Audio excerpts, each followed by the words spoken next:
Fantastic question about tsunami. Yes, of course, I can tell you about how I survived the tsunami on December 26, 2004 in the Far East, and what inspired me to write Tsunami, how it's all come together now. The damn truth about Tsunami, as far as writing Tsunami as a novella, as a work of fiction, is that it's very hard.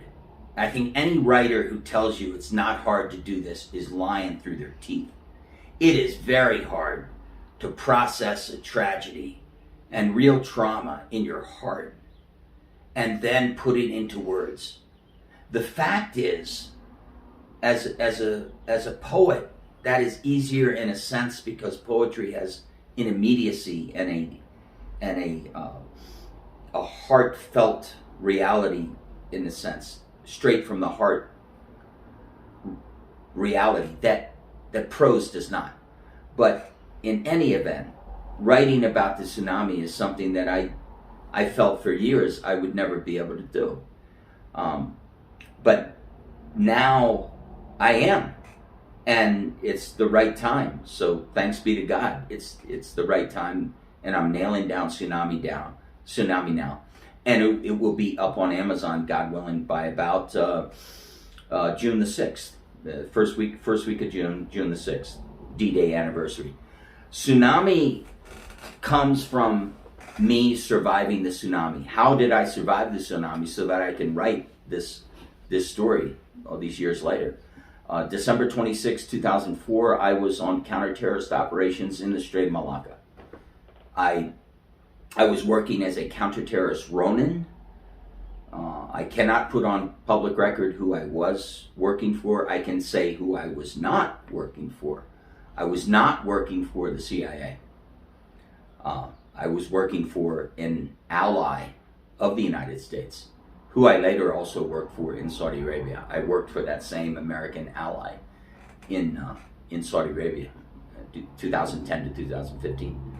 So I had been on counter-terrorist operations and fighting as a counter-terrorist, as a spy, against Al-Qaeda in the Strait of Malacca, and I was based out of Penang.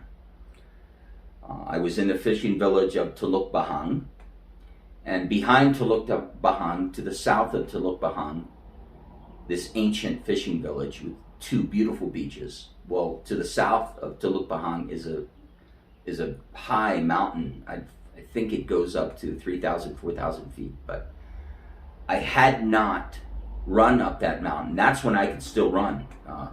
Afghanistan banged up my knees. Luckily, I'm able to jog again now, and I thank God I've healed in my soul and in my knees from Afghanistan. But that's when I could still really run. And I was 44, and I was running and training on the beach every day when I was not on counterterrorism ops against Al-Qaeda in the Strait of Malacca. Typically, I would be out on fishing boats, for example, on those operations. So I had not run up that mountain for at least 6 weeks, and for reasons known but to the Almighty and to the mysteries of this world, by the grace of God, I just looked at the mountain that morning at roughly right about 7:30ish, and I had a coffee in my hand. I had whiskey in the coffee, just like now, and I said, what the hell? I'm going to run up the mountain today. I haven't run up there for 6 weeks. And so it was just a feeling I had. High blue skies, beautiful morning, kids playing on the beach, normal morning in the fishing village of Teluk Bahang. Malay Muslim village, beautiful village, still there, of course, thank God. So I ran up the mountain for a good solid hour.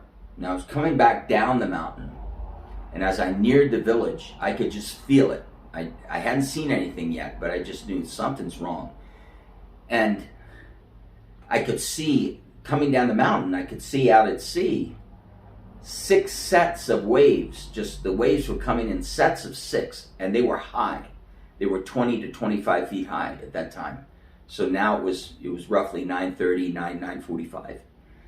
And I thought, Lord, what in the hell has happened? Waves coming in so strong and just way out on the horizon. All you could see was whitecaps and these waves just rushing in.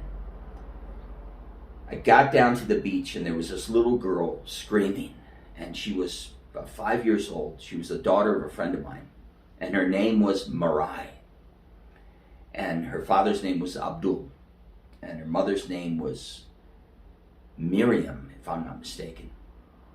And I just, by instinct, and it's because what you do, I scooped the little girl up, and she was screaming, and she knew my name, and she called me Hawk, which is my nickname, but unbeknownst to her also was my code name. And she said, Hawk, Hawk, the devil is in the sea, the devil is in the sea. And she was just wailing, she was just moaning. And I just looked her in the eyes and said, you're safe now, you're safe, Marai. And then I hauled ass and got her to her family's bungalow. It turned out Abdul had been searching for her. Her father had been searching for her. And at the time the tsunami hit, she was near the beach and near the fishing shack where her father and other fishermen, and also me sometimes, would hang out and watch DVDs and sharpen harpoons and mend nets. So she had gotten inside of a huge old trunk of a coconut palm tree, big, huge 40-foot coconut palm. And luckily, the 50-foot wall of wave that was the tsunami hit just over the beach, but not up to that log where she was, and it did not destroy the fishing shack either. Tuluk Bahang was fortunate in many ways, but one thing that helped Tuluk Bahang tremendously is that Tuluk Bahang is essentially a deep water port. So the velocity, the power, and the ferocity of that 50-foot wall of wave, it lost power, so to speak, as it got right near the beach. And so it did not destroy the village, but thank God. It did destroy many fishing boats that were moored out on the water. It destroyed the huge containers that the fishermen have, these wire mesh containers to keep their fish ready for sale. So they go out early in the morning, go out before dawn, fish, bring their catch back, and put the tuna and everything else in these mesh containers. And they were all scattered. There were bodies still floating out at sea at that time. That was about 9:45 in the morning. And she had seen all this. Marai had seen things that just devastate a child. She'd never seen anyone dead before. She'd never seen anyone killed before. And when I got her back to her father embraced her, and they both cried. And she said, "I love you, Papa." And he said, "I love you, Marai." And then his wife came from another part of the village. She had been searching for Marai too. And when she saw her mother, she said, "Papa, Papa, there is Mama." And he looked right at her and he said, "Go to your mother. Go to Mama." And so she just ran like a shot for her mother, and her mother picked her up, and they cried and smiled. And that night, the night of the tsunami, the night of midnight, December 26th, the village had been evacuated because of the threat of second tsunami. And we all went to this school called the Chinese School. It was built by Chinese immigrants over 100 years ago, Tuluk Bahang, and beautiful old school, and with beautiful red walls on the outside, beautiful old red tiled roof. And we were all up at the Chinese school with Malay Federal Police. And And the damnedest thing was the kids couldn't go to sleep.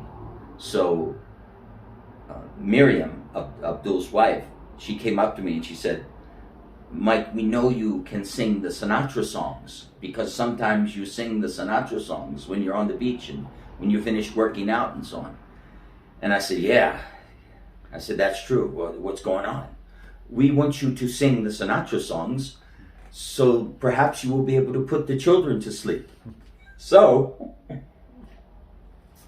and then Abdul, who was nearby, said, isn't it a marvelous thing that the mountain saved your life? And I looked right at him and I said, yeah, hell yeah, the mountain saved my life.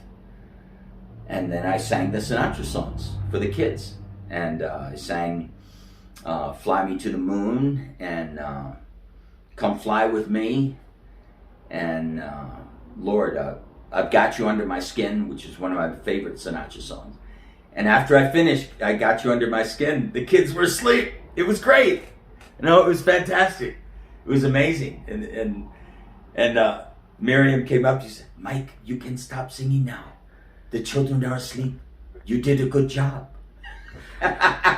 So that's where Tsunami comes from. And I won't give the rest of the book away, but of course Tsunami begins on that very first page.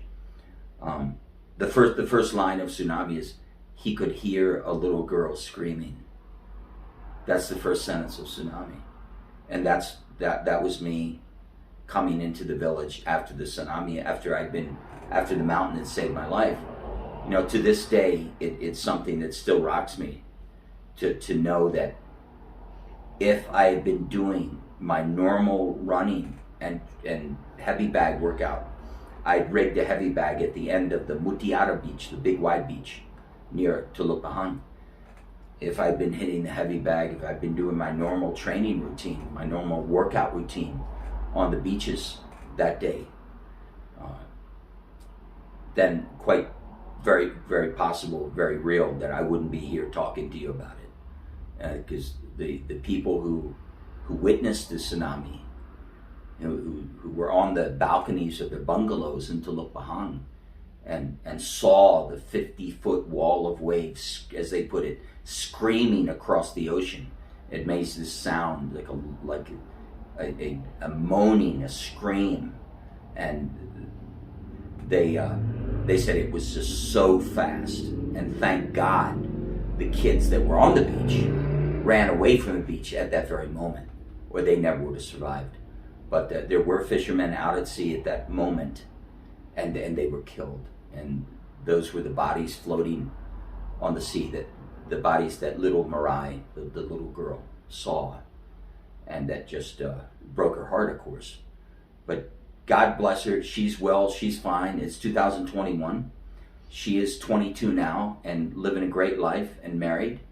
And I'm so damn glad that I went down to the beach in that moment and was able to save her life.